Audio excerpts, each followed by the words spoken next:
오늘 예배를 통해 함께 은혜 받으실 하나님의 말씀은 신명기 2장 1절에서 12절의 말씀입니다. 구약성경 262페이지 신명기 2장 1절에서 12절까지의 말씀을 교독하도록 하겠습니다. 우리가 방향을 돌려 여호와께서 내게 명령하신 대로 홍해길로 광야에 들어가서 여러 날 동안 세일산을 두루 다녔더니 너희가 이 산을 두루 다닌 지 오래니 돌이켜 북으로 나아가라.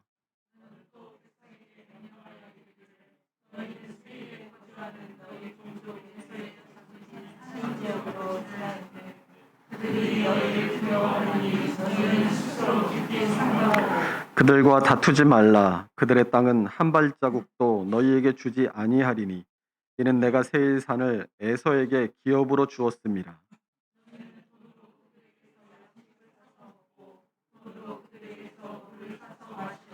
내 하나님 여호와께서 내가 하는 모든 일에 내게 복을 주시고 내가 이 큰 광야에 두루 다님을 알고 내 하나님 여호와께서 이 40년 동안을 너와 함께 하셨으므로 내게 부족함이 없었느니라 하시기로.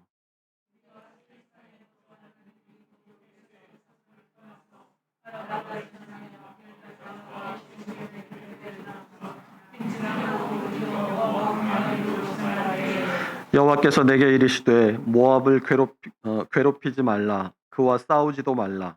그 땅을 내가 내게 기업으로 주지 아니하리니 이는 내가 롯 자손에게 아르를 기업으로 주었음이라.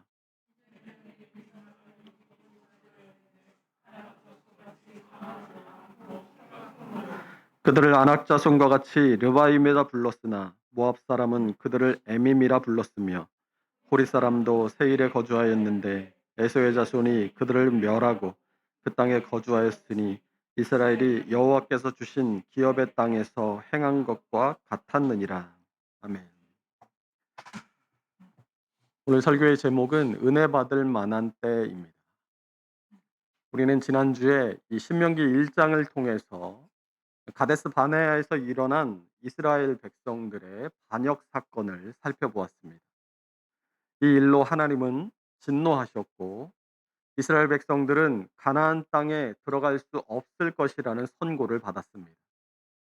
이 하나님의 선고를 들은 이스라엘 백성들은 그제서야 우리가 하나님의 명령하신 대로 올라가서 싸우겠습니다라고 하면서 경솔하게 가나안 땅으로 진격해 갔다가 가나안 거민들에게 대파당하고 쫓겨나서 하나님 앞에서 통곡했습니다. 신명기 2장은 이런 상황에서 시작이 됩니다. 우리 함께 신명기 2장 1절에서 3절을 다시 한번 읽어보겠습니다. 우리가 방향을 돌려 여호와께서 내게 명령하신 대로 홍해길로 광야에 들어가서 여러 날 동안 세일산을 두루 다녔더니 여호와께서 내게 말씀하여 이르시되 너희가 이 산을 두루 다닌 지 오래니 돌이켜 북으로 나아가라. 아멘. 이 1절에 보시면 1절에는 그들이 이제 방향을 돌려 홍해길로 광야에 들어갔다라고 말씀합니다. 사실 신명기 1장의 마지막 절인 1장 46절에 보면 너희가 가데스에 여러 날 동안 머물렀나니라고 되어 있습니다. 이스라엘 백성들은 이 가나안 땅에 들어갈 것에 대한 미련을 버리지 못하고 혹시나 하나님이 마음이 바뀌실까 싶어서 가데스 바네아에서 오랫동안 머물렀습니다. 그러나 결국 2장 1절에서 방향을 돌려 홍해길로 광야에 들어가게 됩니다. 2장 1절 하반절은 여러 날 동안 세일산을 두루 다녔다라고 합니다. 그리고 3절에는 이 산을 두루 다닌 지 오래니라고 말씀하고 있는 것을 봅니다. 우리가 보는 성경에서는 이 신명기 2장 1절에서 3절까지 너무 간략하게 여러 날 동안 또 어, 오, 오래니 이렇게 간략하게 기록하고 있지만 사실 이 신명기 2장 1절에서 3절까지의 이 행간에는 이스라엘 백성들이 이 가데스 바네아에서부터 다시 이 가나안을 목전에 둔 모압 평지에 오기까지의 38년의 광야 생활이 거기 다 함축되어 있는 것입니다. 신명기 2장 13절에서 15절 말씀입니다.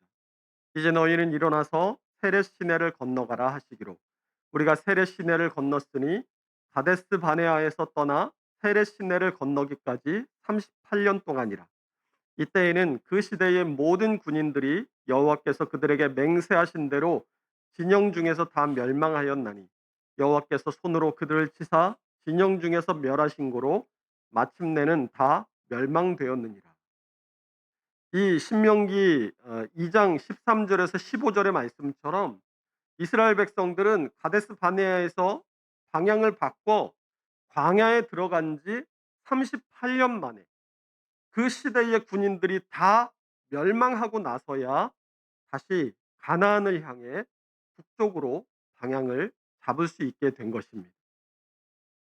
여기서 그 시대의 군인들 이런 표현이 등장하고 있는데 이 민수기 26장 2절에 보면 시내산 아래에서 이스라엘 백성들의 첫 번째 계수가 등장하는 합니다.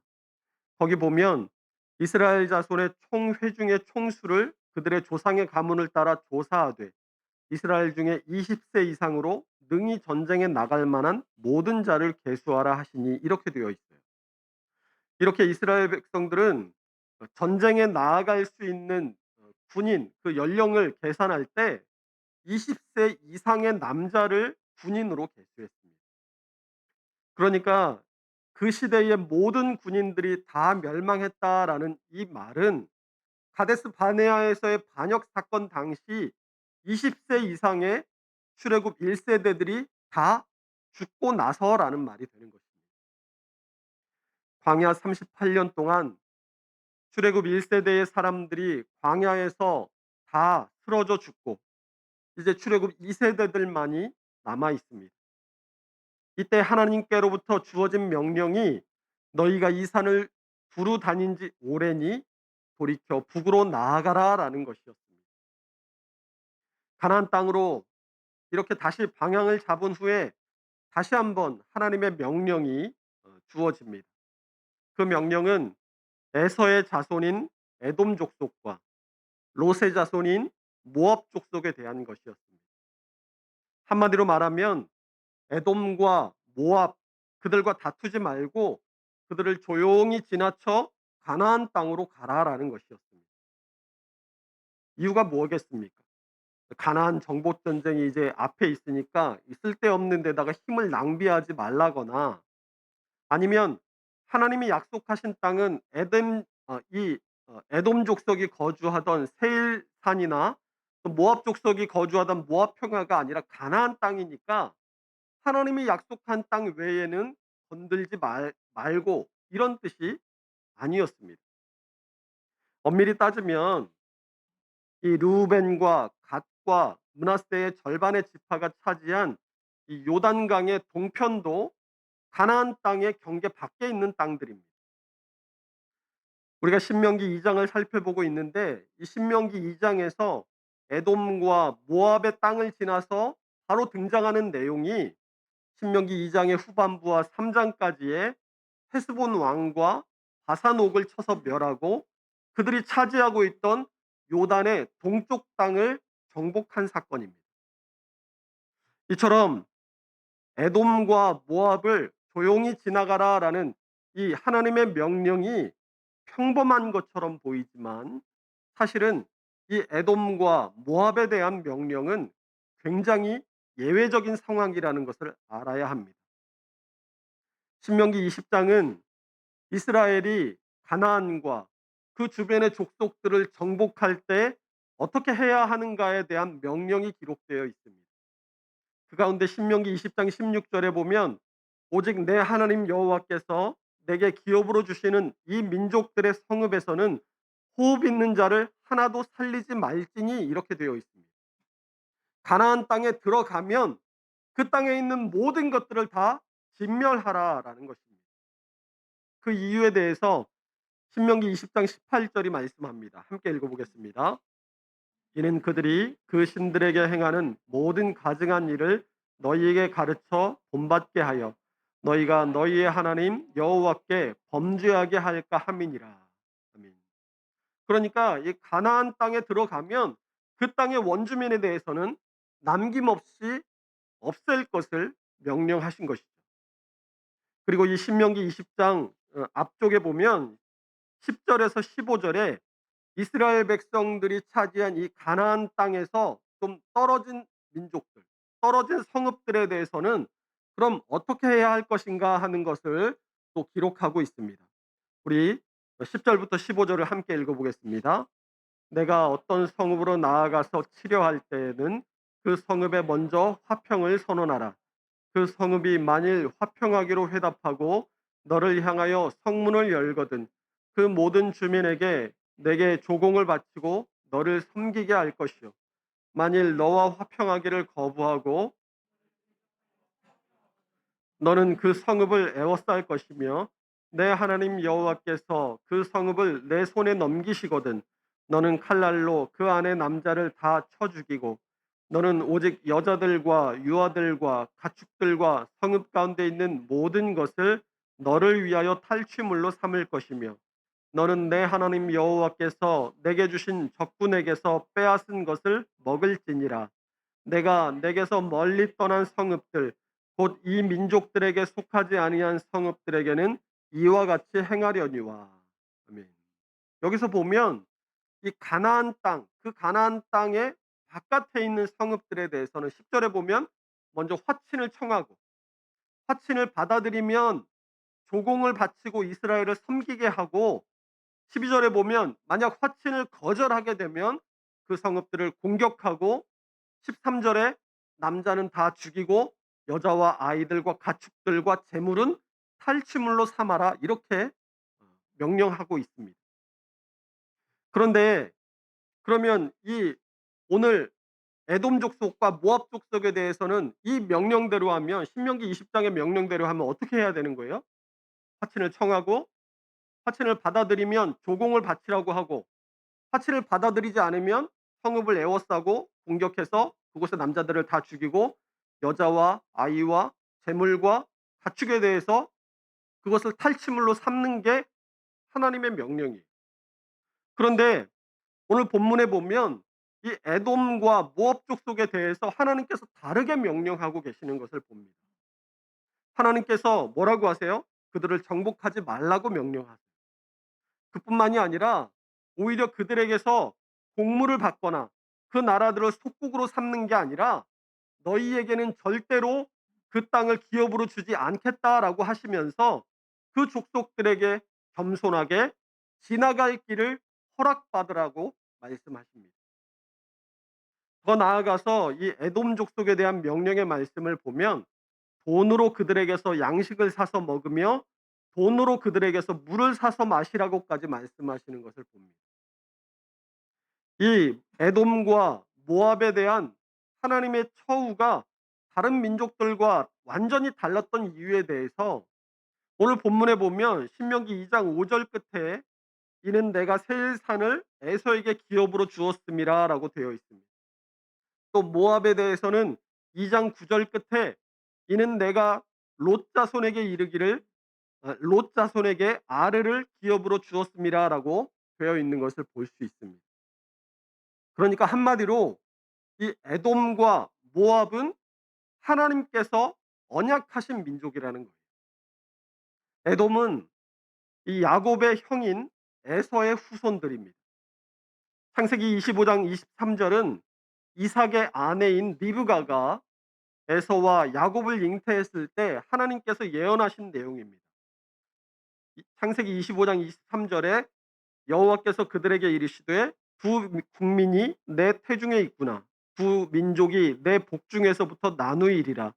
이 족속이 저 족속보다 강하겠고 큰 자가 어린 자를 섬기리라 하셨더라. 이 말씀을 보면 에서도 이삭의 자손이기에 하나님께서 민족을 이루게 하시겠다라고 약속하시는 것을 봅니다.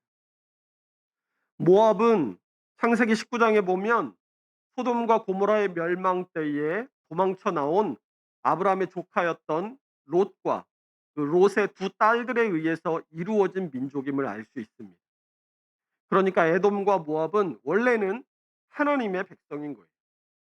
그런데 그들이 계속해서 하나님의 백성이었습니까? 에서는 처음에는 야곱과 함께 하나님의 이 언약의 자손의 테두리 안에 있었지만 그 하나님의 언약을 싫어해서 그것을 박차고 밖으로 뛰쳐 나갔습니다.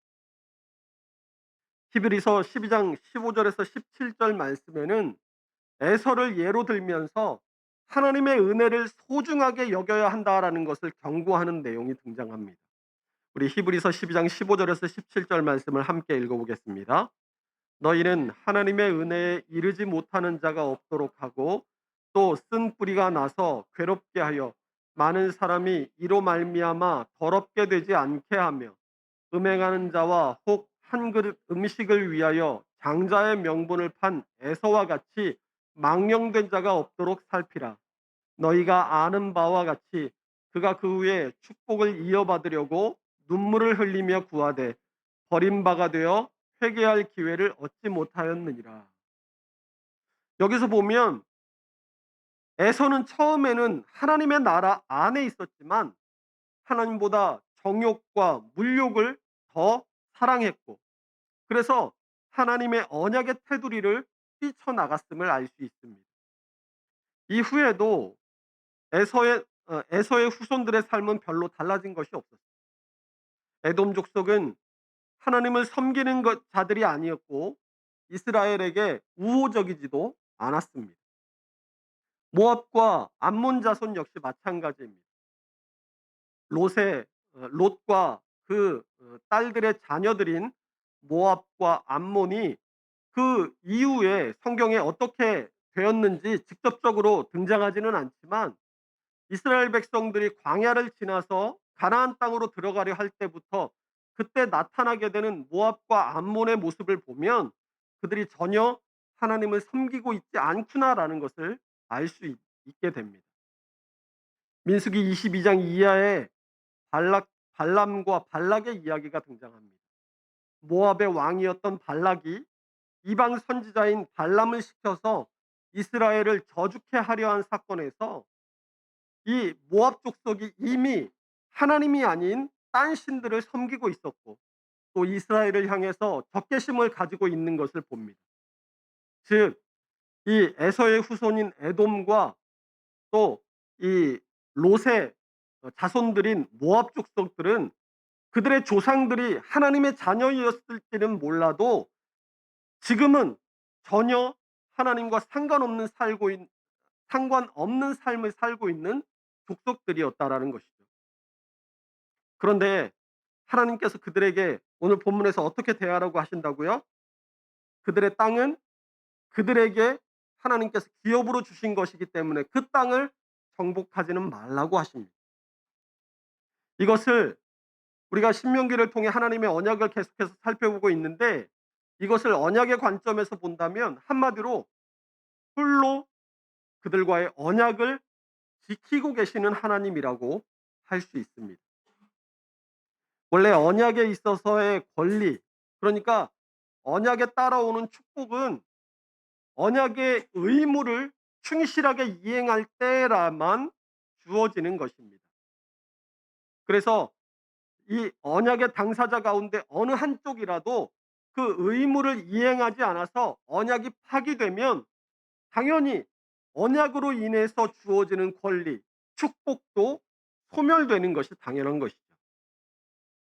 지금 에돔과 모압에게 베풀어 주시기로 한 민족에 대한 약속은 그들이 하나님을 떠났을 때 이미 그 효력을 상실했습니다.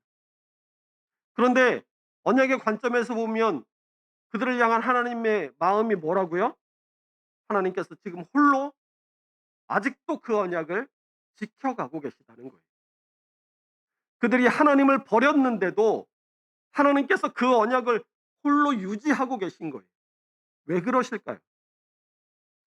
우리가 누군가와 약속하거나 누군가 계약을 진행할 때 보통 무엇을 목적으로 합니까? 일반적으로 약속이나 계약에 있어서는 나에게 이익이 있느냐 없느냐 하는 것이 약속과 계약의 목적이 됩니다. 그 약속이나 계약을 통해서 내가 뭔가 얻는 게 있어야 약속이나 계약을 계속 진행하는 것이지, 아무런 이득이 없거나 그 약속과 계약 때문에 오히려 내가 손해를 보게 된다면 계약서에 사인도 하지 않을 뿐더러 계약을 진행하고 있다 하더라도 내가 손해가 되면 그 계약을 깨게 되죠.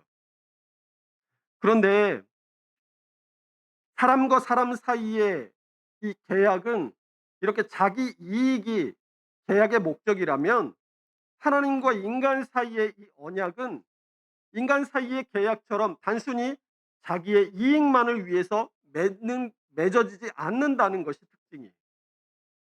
만약 하나님께서 하나님과 우리 인간 사이의 언약에서 자신의 이익만을 추구하셨더라면 애초에 인간 편에서 언약을 파기했을 때 그 언약 불이행이라는 책임을 물어서 싹 다 불태워 없애버렸을 거예요. 그러나 하나님께서 우리에게 찾아오셔서 맺으시는 언약은 관계라는 것이 다릅니다. 하나님께서 우리와 맺으신 언약을 통해 우리로부터 무언가 이득을 취하시려고 언약을 맺으신 것이 아니라, 우리가 그분의 자녀이기 때문에 우리에게 찾아오셔서 하나님의 자비와 그분의 은혜와 사랑이라는 도구를 가지고 우리와 언약을 맺으시는 거예요. 여러분, 하나님은 공의의 하나님이십니다. 그러나 하나님께서 그분의 속성대로 공의만을 가지고 우리를 보셨더라면 우리 중 누가 하나님 앞에서 지금까지 살아남아 있을 수 있겠습니까? 시내산 아래에서 금송아지를 만들어 우상 숭배할 때 출애굽기 32장 10절에서 그런즉 내가 하는 대로 두라, 내가 그들에게 진노하여 그들을 진멸하고 너를 큰 나라가 되게 하리라라고 진노하시지만 결국 그렇게 하셨습니까? 안 하셨잖아요. 가데스 바네아에서 이스라엘 백성들이 가나안 땅을 악평하고 언약을 배신했을 때에도 하나님은 그들을 없애버리지 않으시고 끝끝내 38년의 시간이 걸렸을지라도 끝끝내 이스라엘 백성들을 다시 가나안 땅으로 들어가게 하십니다. 자신의 언약을 충실히 이행하세요. 아담이 처음 범죄를 저질렀을 때에도 하나님의 공의로 보면 어떻습니까? 아담을 시작으로 해서 모든 인류의 영원한 죽음이 그 언약 파기의 형벌이겠지만, 하나님께서 우리를 자신의 자녀로 지으셨기 때문에 하나님의 그 가슴 아픈 부정이 끝끝내 그분 자신의 분노를 잠재우시고 어떻게든 우리를 살리시기 위해서 자신의 독생자 예수 그리스도를 자신의 공의를 충족시키기 위해 십자가에 내어주시는 그 희생의 사랑으로 우리를 구원하신 것입니다. 한마디로 언약을 맺었는데 언약을 안 지켜요. 그러면 그 언약 불이행에 대한 책임을 물어서 싹 없애버리고 새로운 민족을 다시 하나 택해서 다시 언약을 맺으면 그만이잖아요. 그런데 하나님은 그런 간편한 방법을 택하지 않으신다는 거예요. 우리와 맺으신 그 언약의 관계가 단순히 이익을 위한 약속이 아니라 관계이기 때문입니다. 그래서 인간 편에서 매번 그 언약을 깨뜨려도 하나님은 다시 그를 찾아오시고 다시 찾아오시고 다시 찾아오시는 거예요. 부모와 자식의 관계를 보면 쉽게 이해할 수 있습니다. 부모와 자식이 어떤 약속을 했어요. 그런데 자식이 그 약속 안 지켰다고 부모가 동사무소 가서 자식을 서류에서 호적에서 빼버리고 집에서 쫓아내는 부모가 있습니까? 없잖아요. 아무리 속을 썩여도 부모와 자식의 관계는 변하지 않습니다. 내가 저놈의 자식만 안 보면 살겠다. 나가 죽어라 해도 저녁에 밥상 차려놓고 자녀를 기다리고 밤늦도록 귀가가 늦는 자식을 걱정하는 것이 부모 아닙니까? 하나님의 공의를 충족시키지 못하는 우리를 손쉽게 간단하게 벌하지 않으시고 자신의 독생자 예수 그리스도를 이 땅에 성육신하게 하셔서 십자가를 지고 부활하게 하시는 그 복잡하고도 괴로운 단계들을 통해서 우리를 구원하신 것도 우리가 하나님의 사랑하는 자녀이기 때문인 줄로 믿습니다.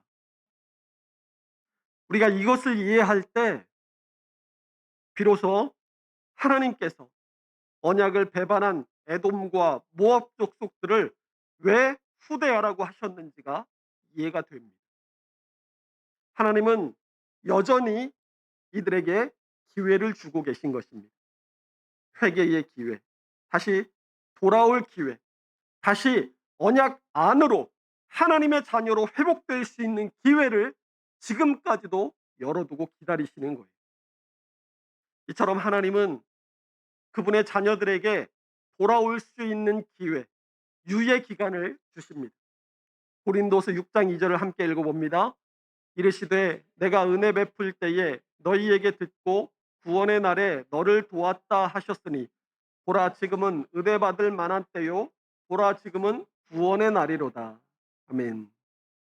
세상 사람들은 성경에 보면 죄를 지으면 벌을 받는다고 하는데 내가 죄를 짓는데도 벌 안 받는 거 보니까 하나님은 하나님이 무능한 거짓말쟁이거나 하나님이 없는 거다라고 생각을 합니다. 그러나 하나님은 모든 사람들이 구원받고 하나님의 자녀가 되기를 원하시는 줄로 믿습니다. 그래서 심판의 때를 늦추시는 거예요. 베드로후서 3장 9절이 주의 약속은 어떤 이들이 더디다고 생각하는 것 같이 더딘 것이 아니라 오직 주께서는 너희를 대하여 오래 참으사 아무도 멸망하지 아니하고 다 회개에 이르기를 원하시느니라라고 말씀하는 것처럼 아버지의 마음으로 자녀가 정신을 차리고 바르게 살고 아버지께로 다시 돌아오기까지 기다리시는 것입니다.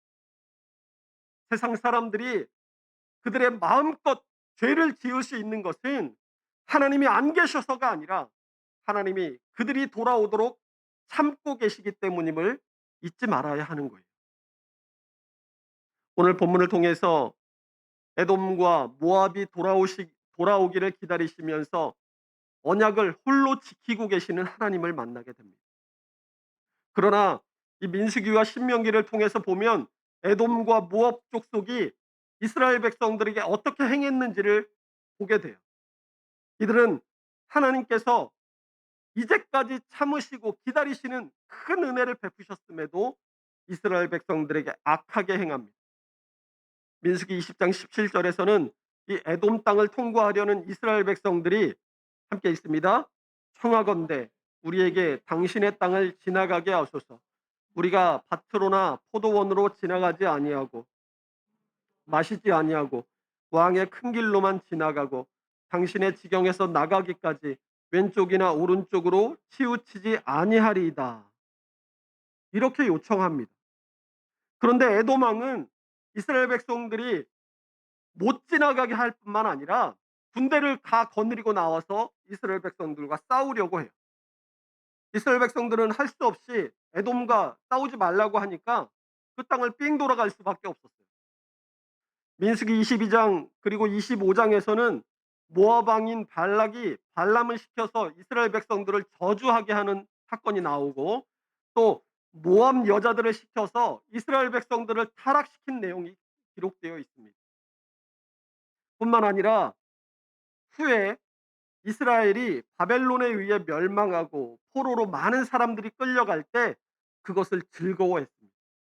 시편 137편 7절에 보면 여호와여 예루살렘이 멸망하던 날을 기억하시고 에돔 자손을 치소서 그들의 말이 헐어버리라 헐어버리라 그 기초까지 헐어버리라 하였나이다. 이렇게 기록되어 있습니다. 분명 오늘 본문에서 하나님께서는 에돔과 모압 자손들에게 기회를 주십니다. 그들을 침범하지 못하게 하실 뿐만 아니라 회개할 시간을 오랫동안 주셨어요. 그러나 그들이 지속적으로 하나님의 백성인 이스라엘을 괴롭혔기 때문에 종국에는 하나님께서 그들에 대하여 말씀하십니다. 민수기 24장 18절에서 19절 함께 있습니다. 그의 원수 에돔은 그들의 유산이 되며 그의 원수 세일도 그들의 유산이 되고 그와 동시에 이스라엘은 용감히 행동하리로다. 주권자가 야곱에게서 나서 남은 자들을 그 성읍에서 멸절하리라 하고 에돔은 하나님께서 오래 참으셨으나 그들은 하나님께 이제 원수로 불리게 되고 결국 이스라엘에게 정복되어서 그 성읍들이 멸절된다고 말씀하십니다. 암몬과 모압 자손들도 하나님께서 은혜로 참으셨지만 계속해서 이스라엘을 대적하고 하나님을 거역했기 때문에 종국에는 이 여호와의 총회에 들어오지 못하는 끈처진 자가 되고 맙니다. 신명기 23장 3절입니다. 암몬 사람과 모압 사람은 여호와의 총회에 들어오지 못하리니 그들에게 속한 자는 10대뿐 아니라 영원히 여호와의 총회에 들어오지 못하리라. 실제로 이후에 이 나라들은 모두 멸망하거나 이스라엘에게 복속되었고 이들의 죄에 대한 징벌은 이사야서와 에스겔서에 보면 자세히 기록되어 있습니다. 이런 사실들을 통해서 우리가 알 수 있는 것이 무엇이겠습니까? 그것은 하나님께서는 긍휼을 베푸시지만 그 긍휼이 언제까지나 끝없이 지속되지만은 않는다는 거예요. 하나님에게는 사랑과 자비가 많지만 그 사랑과 자비는 회개하기까지의 유예 기간일 뿐이지 하나님께서 죄를 못 본 척 하시거나 아니면 그 죄를 그대로 묻어버리시는 분이 아니라는 거예요. 우리 주변에도 예전에는 교회를 잘 다니다가 하나님을 잘 믿다가 지금은 하나님을 떠났음에도 뭐 잘 먹고 잘 살고 만사형통한 사람들이 있을지도 모릅니다. 혹은 지금도 교회를 다니고 있기는 한데 그 그 사람이 교회를 다니는 것은 다른 사람의 이목이나 자기 인생의 장식품 정도일 뿐이고 세상 사람들과 전혀 다름없는 생각과 행동으로 살아가거나 아니면 오히려 세상 사람만도 못한 말과 행동을 하면서 살아가는 사람들이 분명히 있을 수 있는 거예요. 이들도 처음부터 그랬겠습니까? 처음에는 '아 내가 이렇게 살면 안 될 텐데. 내가 이렇게 살면 큰일 날 텐데. 내가 이렇게 살면 하나님이 벌 주시면 어떡하지?' 하고 두려운 마음으로 살다가 점점 '아 내가 이렇게 해도 하나님 가만 계시는구나. 아 내가 여기까지 하면 하나님이 벌 주실까 벌 주시지 않을까?' 하나님은 간 보기 시작하고 간을 보기 시작하다 보면 간이 점점 커져요. 그러다가 점점 하나님의 뜻과 상관없이 그냥 나 하고 싶은 대로 마음껏 저지르며 살아가는 사람들이 돼 버리는 거예요. 그러나 이렇게 하나님이 내 삶에 관여하지 않으시는 것이 내가 잘해서도 아니고 하나님이 없어서는 더욱 아니고 하나님께서 지금 내버려 두고 계신 것임을 깨달아야 합니다.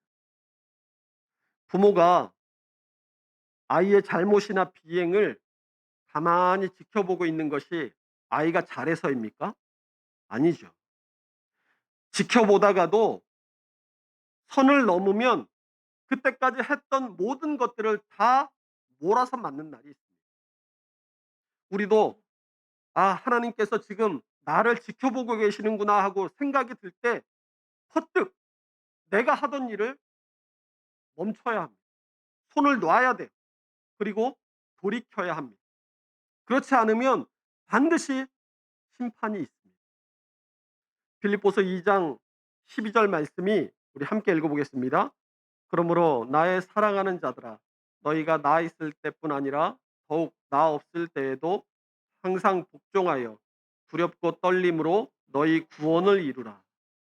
빌립보서 2장 12 절이 두렵고 떨림으로 너희의 구원을 이루라라고 말씀하고 있습니다.